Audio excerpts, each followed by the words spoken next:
Silent love, जिसे लिखा है सोनल ने और आवाज दी है आरजे प्रियंका ने।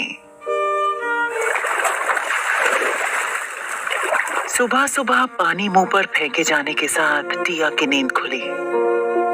पानी उसके ऊपर डालने वाली उसकी सौतेली बहन लिप्सा थी। ये रोज का था। चल उठ महारानी, सारा काम कौन करेगा? टिया ने खुद की हालत देखी। उसके गालों पर थप्पड़ के निशान थे, शरीर पर मारने के निशान थे। उसकी हालत बहुत खराब थी। उसे अपनी सौतेली माँ बहन दोनों से पहले से ही नफरत थी। आज अपने पिता से भी हो गई थी। उसकी सौतेली माँ ईदिया बहुत शातिर औरत थी। वो हमेशा टिया के पापा हृदय के सामने टिया के साथ प्यार से पेश आती थी। लिप्सा भी अच्छी बड़ी प्यारी बेटी और बहन बनती थी। हृदय घर में ज्यादा नहीं रहते थे, वो बाहर काम करते थे। वो एसके कंपनी के ओनर के मैनेजर थे। टिया को हमेशा लगता था कि पापा उससे बहुत प्यार करते हैं, पर वो गलत थी। उसके पापा ने आज एक बार भी नहीं पूछा कि वो लड़का सच में उसका बॉयफ्रेंड है या नहीं। बस लिप्सा का रोना गाना सुनकर ही उन्होंने उन्हें मारना पीटना शुरू कर दिया कि उसने अपने बॉयफ्रेंड को घर बुलाया था, जबकि वो लड़का लिप्सा का बॉयफ्रेंड था। पकड़े जाने पर लिप्सा ने सारा इल्जाम टिया पर लगा दिया। हृदय ने कहा कि उसने उसकी इज्जत की भी नहीं सोची। उन्होंने कहा कि वो सच में उसकी नाजायज औलाद है। वो एहसान फरामोश है कि उन्होंने उसे पाल पोस कर बड़ा किया है और वो उसके एहसान का ये सिला दे रही है। ईदिया और लिप्सा ने जो नाटक किया था, उसकी वजह से हृदय ने टिया को बहुत मारा था। लिप्सा के बॉयफ्रेंड ने भी उसे बुरी तरह से फंसा दिया था। टिया को अपनी किस्मत पर बहुत रोना आ रहा था। बचपन से ही वो अपनी सौतेली माँ और बहन का जुल्म सह रही थी। उसे लगता था कि उसके पापा उसे बहुत प्यार करते हैं, लेकिन आज उन्होंने भी साबित कर दिया था कि वो उनके लिए कोई मायने नहीं रखती। वो बस उनकी एक गलती है, जिसका बोझ वो जिंदगी भर ढो रहे हैं। टिया को आज दो जिंदगी के सबसे बड़े धोखे मिले थे। पहला तो वो जिस लड़की से वो प्यार करती थी, उसने उसे धोखा दिया। वो किसी और लड़की के साथ रिलेशनशिप में आ गया था, क्योंकि टिया उसे खुद को कभी छूने नहीं देती थी इसलिए।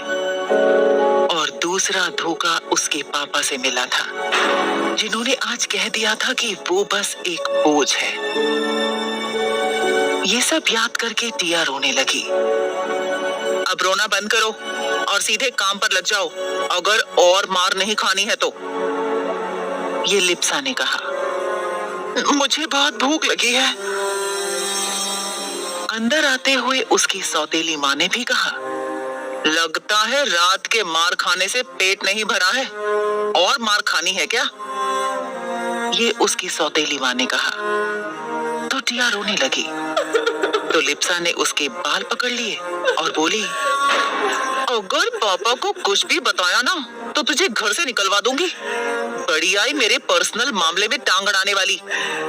सुना है तेरे बॉयफ्रेंड ने तुझे धोखा दे दिया? आखिर तू है ही इस लायक। चल अब ज्यादा नाटक मत कर और सीधे काम पर लग जा, वरना पापा से कहूंगी कि तूने मुझ पर अटैक कर दिया है। तभी टिया रोते हुए बोली, मैं जल्दी से काम कर देती हूँ। और रोते हुए बड़ी मुश्किल से अपने बेड से उठी और बाथरूम में गई और फ्रेश होकर आई और सीधे किचन में गई। उसके पापा ऑफिस जा चुके थे और रोते हुए सारा काम करने लगी।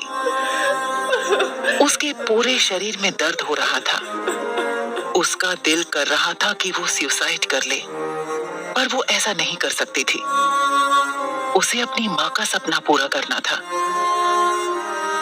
उसने घर का सारा काम किया और अपने कमरे में गई। उसे आज का खाना भी नहीं दिया गया। वो कमरे में बैठकर रोने लगी। वो बोली, मम्मा, क्यों आप मुझे छोड़कर अकेली भगवान के पास चली गई? मुझे भी क्यों नहीं लेती गई? मुझे लगता था पापा मुझसे बहुत प्यार करते हैं, पर वो तो मुझसे बिल्कुल भी प्यार नहीं करते। मैं उनकी नाजायज औलाद हूं ना। वो दोनों मुझे बहुत मारते पीटते हैं। वो मुझसे अच्छे से बिहेव नहीं करते। तीनों बहुत बुरे हैं। आई प्रॉमिस मम्मा, मैं एक दिन बहुत रिच बनूंगी, फिर दिखाऊंगी कि मैं आपकी बेटी हूँ।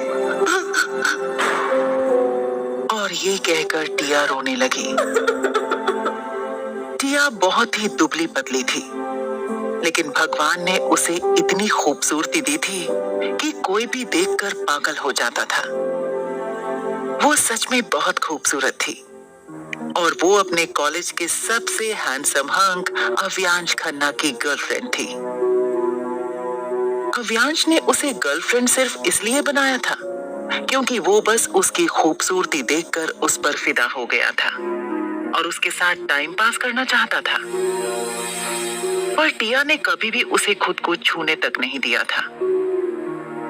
कॉलेज में एक और खूबसूरत लड़की थी जो बहुत ही घमंडी थी और वो अव्यांश को पसंद करती थी।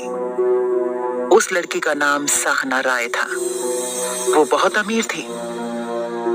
उसे अपनी खूबसूरती पर बहुत घमंड था। अव्यांश टिया के साथ बोर हो गया था, इसलिए उसने सहाना का प्रपोजल एक्सेप्ट कर लिया और उसके साथ रिलेशनशिप में आ गया। सहाना ने टिया को बहुत बेइज्जत किया था पूरे कॉलेज के सामने। उसका मजाक बनाकर रख दिया था दोनों ने। सब लोग टिया पर हंसने लगे थे। टिया को अपने लिए आवाज उठानी नहीं आती थी। वो चुपचाप सहने वाली लड़की थी। उसके भोलेपन का कोई भी फायदा उठा सकता था। वो इतनी भोली थी कि वो कॉलेज के ही कैंटीन में पार्ट टाइम जॉब करती थी और अपना खर्चा चलाती थी, क्योंकि उसकी सौतेली माँ और बहन उसे कोई पैसा नहीं देते थे।